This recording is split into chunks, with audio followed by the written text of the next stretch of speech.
Hello students. हाँ बेटा, क्रियात्मक समूह हाइड्रोकार्बन समूह बच्चों अपना कंप्लीट हो गया था, है ना। अब नेक्स्ट क्रियात्मक समूह फंक्शनल ग्रुप। ये बड़ा इंपॉर्टेंट टॉपिक है बेटा। फंक्शनल ग्रुप पे यदि हमारा क्लियर होगा तो हमें कंपाउंड्स को पहचानने में बहुत आसानी रहेगी। तो फर्स्ट ऑफ ऑल याद होगा आप लोगों को, अपन ने ऐसा कहा था कि एक कार्बनिक यौगिक आरजी है। उस आरजी में बेटा ये आर जो है ना बच्चों, ये तो हाइड्रोकार्बन समूह था, और जो जी होगा वो कौन होगा? क्रियात्मक समूह, है ना। तो फर्स्ट ऑफ ऑल बच्चों अपन क्या करें, ये जो फंक्शनल ग्रुप है क्रियात्मक समूह, उसको परिभाषा उसकी क्या होगी, है ना। किसे कहेंगे क्रियात्मक समूह? तो परमाणु अथवा परमाणुओं का समूह। परमाणु अथवा परमाणुओं का समूह, एटम हो सकते हैं, एटम्स का ग्रुप हो सकता है, ठीक है ना। परमाणु अथवा परमाणुओं का समूह जिस पर कार्बनिक यौगिक के कौन से गुण निर्भर करते हैं? रासायनिक गुण निर्भर करते हैं, केमिकल प्रॉपर्टीज़ निर्भर करती हैं, रासायनिक अभिक्रियाएं निर्भर करती हैं, उसे हम बोलेंगे क्या? क्रियात्मक समूह। वैसे भी आपको पता होगा कि आर जो हाइड्रोकार्बन समूह होता है बेटा, इस पर तो भौतिक गुण निर्भर करते हैं कार्बनिक यौगिक के। कौन से गुण? भौतिक गुण। भौतिक गुण का मतलब जैसे गलनांक हुआ, क्वथनांक हुआ, घनत्व हुआ, विलेयता हुई, है ना। ये भौतिक गुण होते हैं। और जो रासायनिक अभिक्रियाएं होती हैं, किसके साथ अभिक्रिया करके प्रोडक्ट बनाया, तो वो जो रासायनिक गुण होंगे बेटा वो क्रियात्मक समूह पर निर्भर करेंगे। तो परिभाषा क्या हुई बच्चों? परमाणु अथवा परमाणुओं का समूह जिस पर कार्बनिक यौगिक के कौन निर्भर करते हैं? रासायनिक गुण निर्भर करते हैं, क्रियात्मक समूह कहलाते हैं, ठीक है। चलो, परिभाषा बहुत ज़्यादा इंपॉर्टेंट नहीं है, बस ये ध्यान रखना होना चाहिए कि रासायनिक गुण डिपेंड करते हैं किसके ऊपर? फंक्शनल के ऊपर। अब बेटा फंक्शनल को अपन को सीखना पड़ेगा, याद करना पड़ेगा। ये लर्निंग प्रोसेस है। इसका मतलब ये फंक्शनल्स हैं, इनकी ये श्रेणियाँ हैं, ये सारे नाम आपको याद करने पड़ेंगे। तो थोड़ा बोलना पड़ेगा, घर पे प्रैक्टिस करनी पड़ेगी, बिना देखे भी लिखना होगा, तब जाके बेटा ये आपको याद होंगी। तो अपन ने यहाँ पे एक टेबल डेवलप की है। क्रियात्मक समूह का सूत्र है, फिर उसके बाद बेटा उसकी श्रेणी बोल सकते हो, उसके परिवार, उसका परिवार बोल सकते हो, उसके वर्ग का जो नाम है वो क्या होगा। या तो श्रेणी का नाम कह दो उसको, या परिवार का नाम कह दो, या वर्ग का नाम कह दो। और फिर फाइनली समझने के लिए कुछ एग्जाम्पल्स। एग्जाम्पल्स की कोई लिमिट नहीं है, एग्जाम्पल्स तो उस श्रेणी के बहुत सारे हो सकते हैं बेटा, है ना। लेकिन हमें पहचानना आना चाहिए कि ये उसकी श्रेणी को हम पहचान लेते हैं या नहीं पहचान पाते हैं। तो इस क्रम में बेटा क्रियात्मक समूह के सूत्र में अपन ने सबसे पहले नंबर 1 एक सूत्र लिखा COOH, और कार्बन की वैलेंसी अपन ने फ्री कर दी, COOH वैलेंसी फ्री। सबसे पहले फर्स्ट ऑफ ऑल इसकी स्ट्रक्चर हमें आनी चाहिए। तो COOH की स्ट्रक्चर को अपन देखें तो या करके मैंने ऐसे लिख दिया, valency free C double bond OH। इसका COOH की स्ट्रक्चर ये होगी COO C double bond OH, है ना। ये सबको पता होनी चाहिए। कई बार तो ऐसे लिख देगा, कई बार खोल के लिख देगा स्ट्रक्चर को। तो स्ट्रक्चर तो हमें आनी चाहिए। अब स्ट्रक्चर डेवलप करने के लिए तो बेटा अपन को पता है, वैलेंसी का थोड़ा ध्यान रखो। कार्बन की कितनी होती है? 4, ऑक्सीजन की 2, हाइड्रोजन की 1, है ना। चलो, तो सब कोई COOH सूत्र लिखा एक अपन ने, और उसकी अपन ने संरचना खोल के लिख दी C डबल बॉन्ड OH। अब इसका अपन ने बेटा जो है वो यौगिक बना दिया। यौगिक बनाने के बाद जहाँ वैलेंसी फ्री है वहाँ R लगा दिया, तो RCOOH एक यौगिक हो गया, ठीक है। अब इस यौगिक में COOH आ रहा है ना। R की कंडीशन यहाँ पे थोड़ी सी अपन को समझनी पड़ेगी, क्योंकि इस सूत्र में COOH में खुद में ही कार्बन है बेटा, तो R की कंडीशन H भी हो सकती है, और R की कंडीशन कोई हाइड्रोकार्बन समूह या कार्बन युक्त कोई समूह हो सकता है ना, कार्बन युक्त समूह। अब इम्पोर्टेंट है बेटा कि अपन को लर्न क्या करना है। COOH वैलेंसी फ्री, संरचना आनी चाहिए। इसकी जो श्रेणी होगी वो होगी कार्बोक्सिलिक एसिड। कार्बोक्सिलिक एसिड, क्योंकि पूरा पार्ट आएगा जैसे 12th क्लास ऑर्गेनिक केमिस्ट्री में एल्डिहाइड कीटोन व कार्बोक्सिलिक अम्ल। तो कार्बोक्सिलिक अम्ल की श्रेणी हो गई। COOH को हम बोलेंगे कार्बोक्सिलिक अम्ल, कार्बोक्सिलिक एसिड, ठीक है ना। तो जिसमें भी COOH होगा वो सब किस श्रेणी के सदस्य होंगे? कार्बोक्सिलिक अम्ल के। जैसे इमेज करिए, आप क्लास में बैठे हो, बहुत सारे स्टूडेंट पढ़ रहे हो, 70-80 बच्चे बैठे हो क्लास में एक में, और उस क्लास में यदि आपकी इमेज करो कि आपकी डांट पे, सबके सिर पे COOH जोड़ दिया जाए, है ना, तो आप सबको मैं एक सिंगल वर्ड से संबोधित कर सकता हूँ। और वो सिंगल वर्ड जो है बेटा वो है कि आप सब के लिए मैं कह सकता हूँ आप सब कार्बोक्सिलिक अम्ल हैं। इसको आप सबकी श्रेणी कार्बोक्सिलिक अम्ल है, आप सबका परिवार कार्बोक्सिलिक अम्ल है, आप सबका वर्ग जो है वो कार्बोक्सिलिक अम्ल है। अब मैं आपको क्यों कह पा रहा हूँ कि आप कार्बोक्सिलिक अम्ल श्रेणी के सदस्य हैं, क्योंकि आप में क्या आ रहा है COOH। तो ये हमें करना होगा कि COOH को क्या बोलते हैं, कार्बोक्सिलिक एसिड। स्ट्रक्चर बेटा आप लोगों को आनी चाहिए, है ना। Valency free C double bond OH compound बना दिया, आर की कंडीशन हमने क्लियर कर दी। नेक्स्ट दूसरे नंबर पे जो बच्चों अपन ने लिया यहाँ पे वो है बेटा SO3H बैलेंसी फ्री SO3H, एकल संयोजी है, एक बैलेंसी फ्री हो रही है, यहाँ पे एक बैलेंसी फ्री हो रही थी SO3H। तो SO3H की फर्स्ट ऑफ ऑल तो अपन को स्ट्रक्चर आनी चाहिए। अब SO3H की स्ट्रक्चर के लिए सबसे बढ़िया कॉन्सेप्ट है, आपको H2SO4 पता होगा बेटा, S डबल बॉन्ड हो ये OH और ये क्या बेटा OH, है ना। अब इसमें से यदि आप थोड़ा सा दिमाग लगाएं तो अपन यदि OH को हटा दें कम्प्लीटली तो शायद इसकी स्ट्रक्चर आ जाएगी। OH हटा दीजिए तो ये बैलेंसी फ्री हो जाएगी। तो SO3H की जो स्ट्रक्चर हुई वो valency free S double bond हो OH, है ना। अब इसका कंपाउंड बना दिया, बैलेंसी फ्री से R जोड़ दिया तो RSO3H हो गया। R की जो कंडीशन है वो बेटा H नहीं हो सकती कभी। क्यों नहीं हो सकती H? क्योंकि आपको पता है जो SO3H सूत्र है इसमें कोई कार्बन है ही नहीं है। तो फिर यदि H ही रखेंगे तो फिर ये इस कंपाउंड में तो कार्बन ही नहीं होगा, और कोई भी कार्बनिक यौगिक है तो फिर बेटा उसमें क्या होना चाहिए, कार्बन तो मस्ट है ना। तो R की कंडीशन यहाँ फॉरएवर क्या होगी, कार्बन युक्त होगी। अब इम्पोर्टेंट क्या है, लर्न क्या करना है कि SO3H जो है SO3H उसकी श्रेणी है, उसके परिवार या वर्ग का जो नाम होता है वो सल्फोनिक एसिड होता है, सल्फोनिक अम्ल, सल्फोनिक एसिड या सल्फोनिक अम्ल, है ना। अब एग्जाम्पल तो कितने दिए जा सकते हैं, CH3SO3H, C6H5, अब ये तो हाइड्रोकार्बन पार्ट है ना, आप पहचान रहे हो, फेनल वाला पार्ट था, C6H5SO3H। तो SO3H आ रहा है तो इसको भी हम बोलेंगे कि कौन है, सल्फोनिक अम्ल है, इसको भी हम बोलेंगे कि सल्फोनिक अम्ल है। सेम एग्जाम्पल अपने ऊपर ले लीजिए, जस्ट लाइक जैसे कि आप सब के सर पे क्या लगा दिया जाए, SO3H लगा दिया जाए, इसका मतलब आप में है SO3H, ठीक है ना। तो आप सब कौन है, सल्फोनिक एसिड हैं, इसका मतलब आप सबकी श्रेणी क्या है, सल्फोनिक एसिड है, आप सबका परिवार जो है वो क्या है, सल्फोनिक एसिड है। तो दो हुए बेटा, COOH carboxylic acid, SO3H sulphonic acid. तो दो तो अम्ल हुए एक तरीके से, ऐसे याद रख सकते हो, दो अम्ल कैसे, एक कार्बोक्सिलिक अम्ल एक सल्फोनिक अम्ल। अब बेटा कार्बोक्सिलिक अम्ल के व्युत्पन्न आएंगे 4, ठीक है ना। कार्बोक्सिलिक अम्ल के कितने व्युत्पन्न है, 4 व्युत्पन्न है। उसमें अपन ने तीसरे नंबर पे लिया COX लिखा, COX कॉक्स, कार्बन की वैलेंसी फ्री है। इसकी स्ट्रक्चर यदि देखें तो valency free C double bond हो X, X का मतलब हेलोजन से, तो X बराबर क्या कंडीशन हो सकती है, F भी हो सकता है, Cl भी हो सकता है, Br भी हो सकता है और I भी हो सकता है ना। कुछ बुक यहाँ पर डायरेक्टली Cl लिख देती हैं जो कि शायद मेरे अकॉर्डिंग ज़्यादा प्रॉपर नहीं है, पर ज़्यादा प्रॉपर जो X है, क्योंकि X में सभी इन्वॉल्व हो गए। अब Cl पार्टिकुलर लगा देंगे तो फिर आप ऐसे सोचोगे कि F होगा कि नहीं होगा, Br होगा कि नहीं होगा, I होगा कि नहीं होगा, है ना। तो X ज़्यादा प्रॉपर है। अब इसका कंपाउंड बनाया RCOX, R की जो कंडीशन है आपको पता है सूत्र में कार्बन तो है ही है, तो H भी हो सकती है और कार्बन युक्त समूह भी हो सकती है, कार्बन युक्त समूह भी हो सकती है।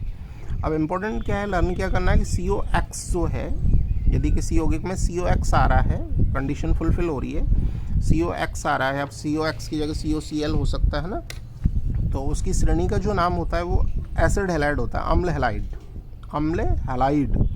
अब जैसे कल को Cl आ रहा हो तो हम अम्ल हैलाइड की जगह क्या बोल देंगे, अम्ल क्लोराइड। Br आ रहा हो अम्ल ब्रोमाइड, I आ रहा हो अम्ल आयोडाइड, F आ रहा हो अम्ल फ्लोराइड। अब जैसे कुछ एग्जाम्पल दिए SCOCl, तो इसमें बेटा COCl आ रहा है ना। ये नेक्स्ट एग्जाम्पल COBr, इसमें COBX की कंडीशन फुलफिल हो रही है, COCl आ रहा है। ऐसे इमेज कर लीजिए, जस्ट आपकी सिर पे यदि क्या लगा दिया जाए, COX बॉन्डेड कर दिया जाए आपके अंदर, तो आप सबकी श्रेणी जो होगी वो अम्ल हैलाइड होगी, है ना।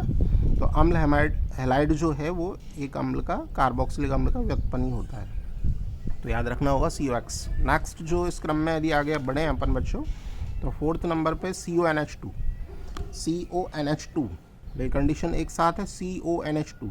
इसकी स्ट्रक्चर देखें तो C डबल बॉन्ड हो NH2, है ना, N पे 2 H लग रहे होंगे। इसका कंपाउंड बनाया RCONH2। R की कंडीशन जो है वो, क्योंकि इसके सूत्र में क्या है, कार्बन तो है ही है, तो H भी हो सकती है, कार्बन युक्त समूह भी हो सकती है। तो इसको बोलते हैं CONH2 के लिए परिवार श्रेणी या वर्ग का जो नाम होता है ना बेटा, वो होता है अम्ल अमाइड, एसिड अमाइड, है ना।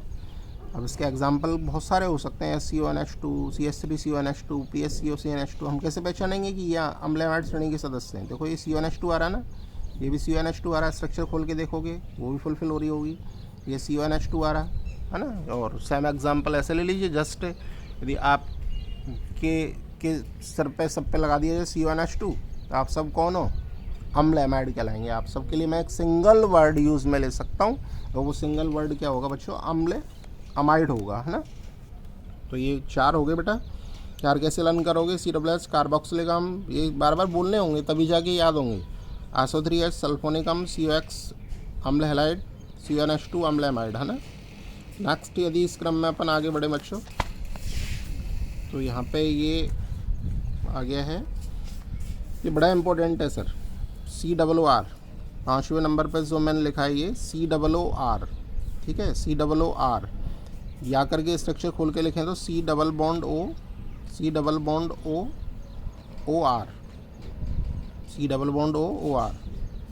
अब इसको कंपाउंड बनाया, मैंने इधर R लगा दिया। R तो डिफ्रेंशिएट करने के लिए, कंफ्यूज ना हो तो मैंने इसको R डैश मान लिया, चाहे इसको R डैश मान सकते हो। तो R dash C double bond OR, ठीक है।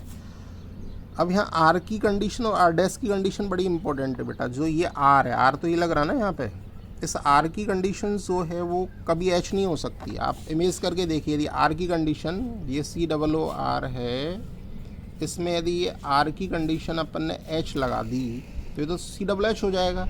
COOH का मतलब तो कौन हो जाएगा? कार्बोक्सिलिक एसिड हो जाएगा। तो कार्बोक्सिलिक एसिड थोड़ी है। तो R की कंडीशन ये कौन से R किसको मान रहे हैं अपन? जो ऑक्सीजन से बॉन्डेड हो रहा है, इस वाले ऑक्सीजन से, है ना। तो वो कार्बन युक्त होना चाहिए फॉरएवर, वो कभी H नहीं हो सकता। R डैश जो है जो इस कार्बन से जुड़ा हुआ है, ये H भी हो सकता है, कार्बन युक्त कोई समूह भी हो सकता है बेटा, है ना। अब इम्पोर्टेंट है COOR जो है उसको एसिड एस्टर बोलते हैं, अम्ल एस्टर। अम्ल एस्टर बहुत इंपॉर्टेंट है ये अम्ल एस्टर। और अम्ल एस्टर की जो खासियत होती है वो ये होती है कि इसमें फलों जैसी गंध आती है, फ्रूटी स्मेल आती है, फ्रूटी ऑडर आती है किसके अंतर्गत? अम्ल एस्टर के अंतर्गत। तो अम्ल एस्टर कई बार बच्चा पहचान नहीं पाता। जैसे जस्ट आप देखना, मैंने एक सूत्र तो ये लिखा CH3COOH, है ना, और एक ये लिखा HCOOCH3। अब मैंने पूछा बच्चों इसमें ये दोनों एक ही होगी क्या डिफरेंट है? तो कई बच्चों को ऐसा लगता है CH3COOH, CH3 SCOOCH3 शायद दोनों सेम होंगे। नहीं, दोनों सेम नहीं है, दोनों में फंक्शनल की कंडीशन डिफरेंट है। यदि इसको अपन देखेंगे तो ये कार्बोक्सिलिक अम्ल है, स्ट्रक्चर खोल के देख लीजिए, CH3, C double bond O, और ये क्या बेटा H। तो कौन सी कंडीशन फुलफिल हो रही है? कार्बोक्सिलिक अम्ल की हो रही है ना यहाँ तो। और इसकी स्ट्रक्चर को यदि खोल के देखें तो बॉन्डिंग का कॉन्सेप्ट क्लियर करें आप लोग, SC डबल बॉन्ड O, और ये क्या? CH3। हाँ, ये कह सकते हो इन दोनों का जो मॉलिक्यूलर फार्मूला है, अणुसूत्र जो है वो क्या है? समान है, लेकिन स्ट्रक्चर दोनों की क्या है? डिफरेंट है। अब यहाँ पे देखिए कौन सी कंडीशन फुलफिल हो रही है? ये वाली कंडीशन फुलफिल हो रही है ना। R की जगह क्या आ रहा है? CH3 आ रहा है। इसका मतलब ये तो अम्ल एस्टर हुआ, और ऊपर वाला जो है ये कौन है? ये कार्बोक्सिलिक अम्ल। ऐसी एग्जाम्पल कितने हो सकते हैं, आपको इस कंडीशन को पहचानना आना चाहिए। कंडीशन में ये COOR की स्ट्रक्चर को खोल के लिखा, कंपाउंड बनाया, उसको R डैश लगा के R की कंडीशन क्लियर की, R डैश की कंडीशन क्लियर की। क्यों? बिना कंडीशंस को क्लियर किए आप फंक्शनल को पहचान नहीं पाओगे बच्चों। इंपॉर्टेंट है कि फंक्शनल तो बच्चा रट लेता है, जब ये क्वेश्चन उसके सामने आता है कि इसमें कौन कौन से क्रियात्मक समूह हैं, एक से अधिक भी हो सकते हैं किसी कार्बनिक यौगिक में, तो वो पहचान नहीं पाता क्योंकि उसको सेम जैसी लगती है वो कंडीशन। तो बॉन्डिंग बड़ी इंपॉर्टेंट है केमिस्ट्री के अंतर्गत। अम्ल एस्टर। नेक्स्ट चौथा जो कार्बोक्सिलिक अम्ल का व्युत्पन्न होता है उसका सूत्र कुछ इस तरीके से, valency free, C double bond O, C double bond O, valency free, है ना। इसको बेटा अपन बोलते हैं एसिड एनहाइड्राइड, अम्ल एनहाइड्राइड। क्या बोला? अम्ल एनहाइड्राइड। या करके इसको मैंने कंपाउंड बना दिया, कंपाउंड बना दी तो R की कंडीशन इस वाले R की, इस वाले R की, दोनों की H और C कार्बन युक्त हो सकती है समूह। इसको बोलते हैं अम्ल एनहाइड्राइड। क्या बोलते हैं बेटा? अम्ल एनहाइड्राइड। और अम्ल एनहाइड्राइड बनने का कॉन्सेप्ट ये कैसा होगा, आप थोड़ा सा इमेज करोगे तो कार्बोक्सिलिक अम्ल के 2 मोल लिए गए हैं, उसमें से जब जल को बाहर निकाल दोगे तो ये स्ट्रक्चर आपके सामने क्रिएट हो जाएगी। ऐसे इमेज करिए, ये COOH प्लस ऐसे लिख दिया, ये COOH ऐसे लिख सकते हो सेम है। अब इसमें से H2O भगा दीजिए, आप जल को बाहर निकाल दीजिए। जल को बाहर निकालोगे तो आपके सामने जो आएगा फॉर्मूला वो ये वाला आएगा ना बेटा, C डबल बॉन्ड O। तो 2 मूल लेके हम बना सकते हैं अम्ल एनहाइड्रेट, है ना। तो 6 हुए। 6 कैसे याद करोगे, 2 अम्ल हैं। 2 अम्ल कौन कौन से हैं, कार्बोक्सिलिक अम्ल और सल्फोनिक अम्ल। CH कार्बोक्सिलिक अम्ल, SO3H सल्फोनिक अम्ल। और अम्ल के व्युत्पन्न कितने हो गए, 4 कौन कौन से हो गए, COX अम्ल हैलाइड है, CONH2 अम्ल एमाइड है, COOR अम्ल एस्टर है, C double bond O C double bond O valency free जो है वो अम्ल एनहाइड्राइड है ना। नेक्स्ट चलते हैं बच्चों 7वें नंबर पे, वो है CN।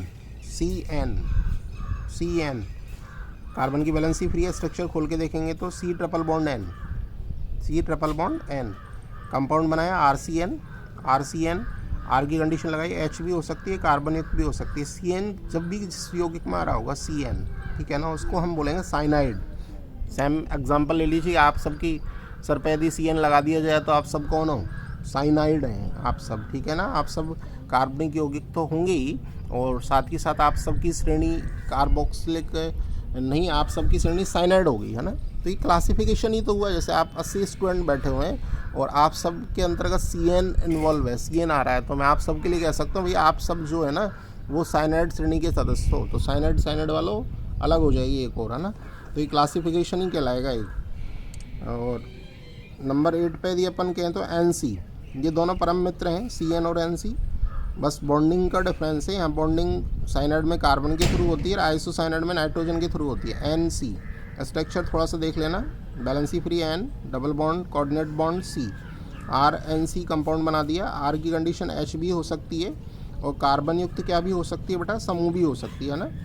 और NC यदि किसी में आ रहा होगा मीन्स नाइट्रोजन के थ्रू बॉन्डिंग हो रही होगी तो उसे हम आइसोसाइनाइड बोलेंगे। क्या बोलेंगे, आइसोसाइनाइड।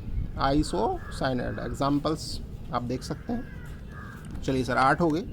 उसके बाद बच्चों नेक्स्ट यदि अपन बात करें 9वें नंबर पे, बड़ा इंपॉर्टेंट है ये एल्डिहाइड और कीटोन, क्योंकि पार्ट आएगा पूरा की पूरी यूनिट पढ़ेंगे आप एल्डिहाइड कीटोन में कार्बोक्सिलिक अम्ल। तो पहचान करना तो हमें आना ही चाहिए बच्चों, कौन एल्डिहाइड है कौन कीटोन है। तो सबसे पहले मैंने क्या लिखा, valency free CHO। First of all इसकी स्ट्रक्चर अपन ने लिख दी, आर को मान लीजिए आर नहीं है, valency free C double bond OH, ठीक है। इसको कंपाउंड बना दिया आर लगा के। CHO की स्ट्रक्चर बड़ी इंपॉर्टेंट है, CHO की structure C double bond OH। अब घुमा फिरा के कैसे भी लिख देगा उसको। अब R की जो कंडीशन है ना बेटा वो आपको पता लग रही होगी, H भी हो सकती है और कार्बन युक्त समूह भी हो सकती है, क्योंकि इस सूत्र में कार्बन तो आ ही रहा है। तो इसकी श्रेणी जो होती है CHO के लिए हम बोलेंगे इसकी श्रेणी एल्डिहाइड है, और जिसमें भी CHO आ रहा होगा, CHO में C डबल बॉन्ड OH, तो उसे हम एल्डिहाइड श्रेणी का सदस्य कहेंगे।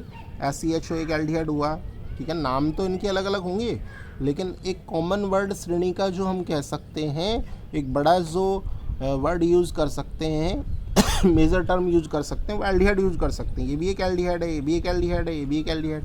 जस्ट लाइक अपने ऊपर एग्जांपल ले लीजिए कि यदि आप सब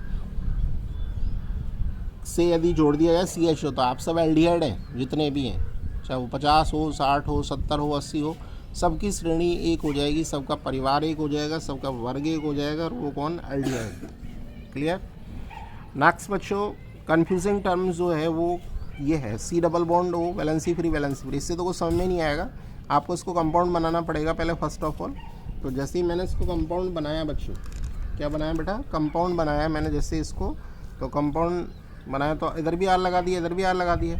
अब R की जो दोनों आरों की कंडीशन है वो कार्बन युक्त होगी, एक भी R की कंडीशन को चेंज किया तो बेटा चेंज हो जाएगा सब कुछ।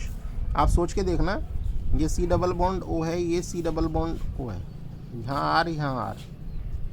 अब इस R की कंडीशन यदि मैं H मान लूँ, एक मिनट सपोज करना, तो फिर तो एल्डिहाइड हो जाएगा, CHO हो जाएगा ये। तो इस R की दोनों की कंडीशन जो है वो क्या होनी चाहिए, कार्बन युक्त। तो एक छोटा सा क्वेश्चन यदि आपके सामने रखा जाए कि ये कीटोन होने के लिए, इसको कीटोन बोलते हैं, इसकी श्रेणी कीटोन होती है, कीटोन होने के लिए कम से कम कितने कार्बन की आवश्यकता होगी, सोचिए भाई। ये तो होगा ही कीटोन में, इधर भी कार्बन आना चाहिए, इधर भी कार्बन आना चाहिए। इसका मतलब कीटोन होने के लिए मिनिमम 3 कार्बन चाहिए। तो कीटोन का जो फर्स्ट मेंबर होता है, पहला जो सदस्य होता है वो यही हो सकता है, और कोई कीटोन का फर्स्ट मेंबर नहीं हो सकता। जबकि एल्डिहाइड तो एक कार्बन का भी हो सकता है, CHO का एल्डिहाइड है। तो कीटोन होने के लिए मिनिमम कार्बन कितने चाहिए, 3। तो ये कीटोन का फर्स्ट मेंबर है ना। अब कीटोन और एल्डिहाइड में डिफ्रेंशिएट करना आप लोगों को आना चाहिए, तो ये थोड़ा प्रैक्टिस से भी होता है। आप चेक करें कौन एल्डिहाइड है कौन कीटोन है, कंडीशंस फुलफिल होनी चाहिए। कीटोन का बेस्ट तरीका ये है, सी डबल बॉन्ड हो, यहाँ भी कार्बन आया इस जगह, अब वो कार्बनिक कोई भी ग्रुप हो सकता है, और यहाँ भी कार्बन आए तभी जाके वो कीटोन होगा, अदरवाइज वो कीटोन नहीं होगा। ठीक है बच्चों, तो ये कितने हो गए बेटा, 10 हो गए। उसके बाद यदि क्रम में अपन आगे बढ़ें,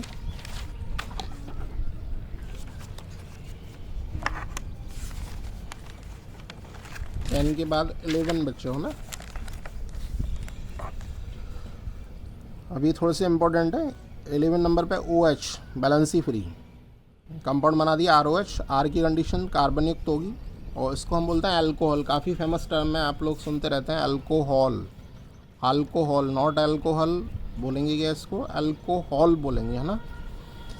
अब ये कंफ्यूजिंग टर्म होती है, अल्कोहल तो बच्चा जान लेता है, लेकिन फिनॉल टर्म उसको कंफ्यूज करती है, और एक पूरा यूनिट है अपने 12th क्लास के अंतर्गत, अल्कोहल, फिनॉल व ईथर। तो अल्कोहल पहले आप क्लियर कर लो, और कंफ्यूजिंग टर्म्स को भी क्लियर कर लेना, फिनॉल को। तो OH ROH कंपाउंड बना दिया, आर की कंडीशन कार्बन युक्त होगी। अब ये बहुत सारे अपन ने एग्जांपल्स ले लिया है ना। एक कंफ्यूजिंग टर्म जो है वो फिनॉल है, उसको क्लियर कर लेना एक्चुअल में। तो फिनॉल और एल्कोहल, फिनॉल को पहले क्लियर करिए आप, फिनॉल क्या होता है, बेंजीन वाले, बेंजीन वर्ड तो आप लोगों ने सुना है जी। बेंजीन वाले के कार्बन से डायरेक्टली जुड़ जाए कौन, OH, बेंजीन वाले के कार्बन से डायरेक्टली जुड़ जाए OH, तो फॉरएवर फिनॉल होगा वो, अब अल्कोहल नहीं हो सकता, OH तो इसमें भी आ रहा है ना।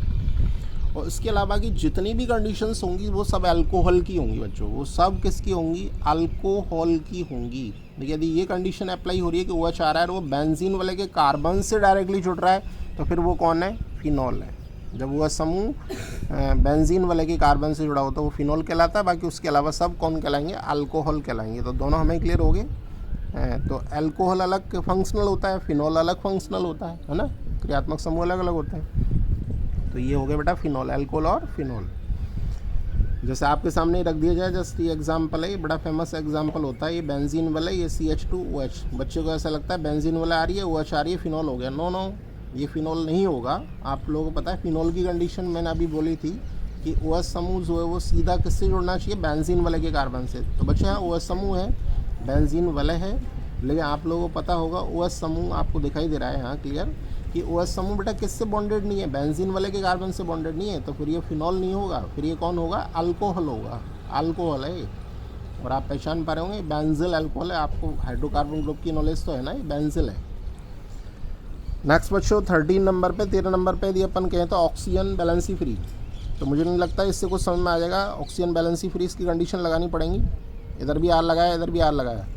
अब R जो है वो कार्बन युक्त ही होगा बेटा, R जो है वो कार्बन युक्त ही होगा, इस बात को समझने की कोशिश करना। ये R और ये R, ये दोनों R कार्बन युक्त होंगे तभी वो ईथर होगा, इसका मतलब उसकी श्रेणी ईथर होगी, ईथर। तो ईथर की पहचान करना हमें आना चाहिए। कई के बच्चे सोच रहे होंगे सर इसकी R की जगह H लगा दें, तो इस R की जगह जैसे H लगाओगे तो ROH हो गया, और ROH तो कौन हो जाएगा, अल्कोहल हो जाएगा, अल्कोहल। तो कन्फ्यूजन्स को बिल्कुल क्लियर करके चलें यहाँ पे, तभी जाके आप पहचान पाएंगे फंक्शनल्स को ये। और यदि अपन ने दोनों R की कंडीशन H लगा दी तो ये तो वाटर हो जाएगा, जल हो जाएगा, HOH, है ना। तो इम्पोर्टेंट क्या है कि ऑक्सीजन द्विसंयोजी ऑक्सीजन, इधर भी कार्बन युक्त ग्रुप हो और इधर भी कार्बन युक्त ग्रुप हो। तो मेरा एक छोटा सा क्वेश्चन है आपसे, एक ईथर होने के लिए मिनिमम कार्बन कितना चाहिए, 2 कार्बन से कम का कोई ईथर पॉसिबल नहीं हो सकता। इसका मतलब सबसे फर्स्ट ईथर जो होगा, ईथर का जो पहला सदस्य होगा, फर्स्ट मेंबर होगा, वो यही पॉसिबल है। अब इससे ज़्यादा तो कितने ही अपन बना सकते हैं ईथर, है ना। तो ईथर हो गया। नेक्स्ट 14, 15 और 16, ये तीनों बड़े इंपॉर्टेंट हैं। ये एमीन है बेटा, और पूरा यूनिट है, पूरा पार्ट है NCERT के अंतर्गत एमीन। तो एमीन जो है वो एक्चुअल में 3 तरह की होती हैं, प्राथमिक एमीन, द्वितीयक एमीन और तृतीयक एमीन। तो वो पहचान करना हमें आना चाहिए, है ना। और तो कि प्राथमिक एमीन कौन है, सेकेंडरी कौन सी है, और तृतीयक एमीन कौन सी है। तो फर्स्ट ऑफ ऑल सबसे पहले NH2।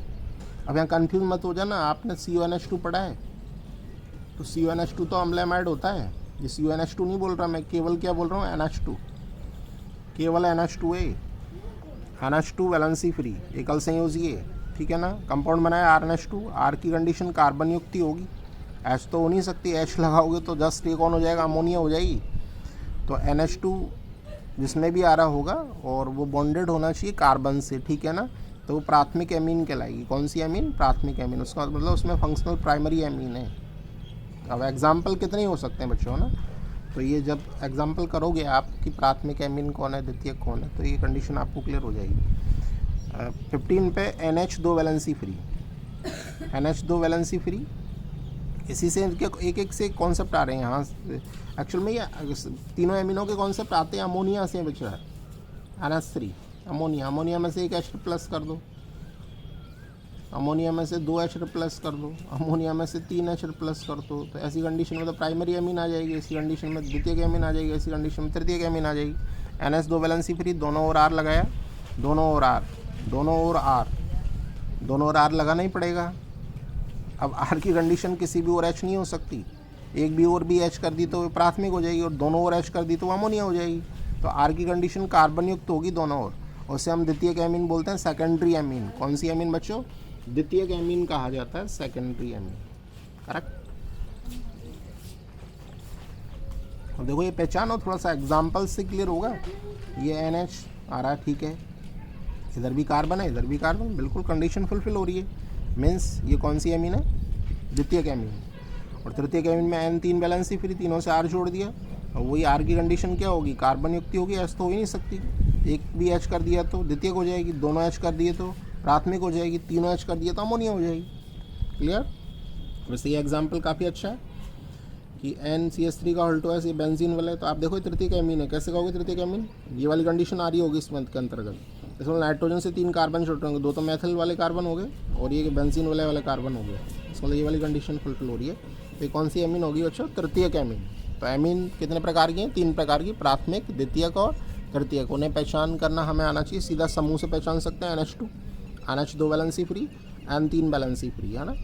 NH2 एक वैलेंसी फ्री का मतलब एक कार्बन जुड़ेगा नाइट्रोजन के साथ, NH2 वैलेंसी फ्री का मतलब 2 कार्बन जुड़ रहे होंगे ग्रुप के, और N3 वैलेंसी फ्री का मतलब 3 कार्बन नाइट्रोजन से अटैच्ड होने चाहिए। नेक्स्ट 17 नंबर पे जो है बच्चों वो X है, केवल X, COX नहीं है अभी, केवल X है ना। इसका कंपाउंड बनाया RX, तो R की कंडीशन तो आपको पता है, कार्बन युक्ति होगी, H तो हो नहीं सकती, H लगा दिया HX हो जाएगा, हाइड्रोजन हैलाइड हो जाएगा। R की कंडीशन कार्बन होगी, इससे हैलाइड बोलते हैं। क्या बोलते हैं बच्चों? हैलाइड। अब हैलाइड तो खूब सारे हो सकते हैं, CH3F, CH3, CH2Br। X की कंडीशन आपको पता ही है, हेलोजन है, F हो सकती है, Cl हो सकती है, Br हो सकती है बच्चों, I हो सकती है। क्लियर है बेटा? तो ये 17 नंबर पे जो है वो हैलाइड हो गया। अब इम्पोर्टेंट है, इनको आप प्रैक्टिस कैसे करें? आप सूत्रों को लिख लीजिए, सूत्रों को लिख के और फिर उनकी श्रेणियों की क्या लिखें? नाम लिखें, और फिर पहचाने, एग्जाम्पल लिखा कोई भी कि इसमें फंक्शनल कौन सा है, उससे आपके कॉन्सेप्ट्स ये याद होंगे। और फंक्शनल्स जब याद हो जाते हैं तो सजातीय श्रेणी को पढ़ना भी हमें ईजी लगता है। आगे कंपाउंड्स को पहचानना, कौन एल्डिहाइड है, कौन कीटोन है, वो सब यहीं से सीखे जाते हैं। नेक्स्ट और भी हैं कुछ, में से मेज़र तो कंप्लीट हो गए, थोड़ा सा और बता दूं मैं आपको।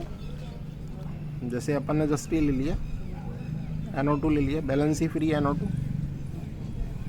स्ट्रक्चर जो होती है वो यही होती है, N double bond O, single bond O या कोऑर्डिनेट बॉन्ड O लगा सकते हैं। इसको बोलते हैं अपन नाइट्रो।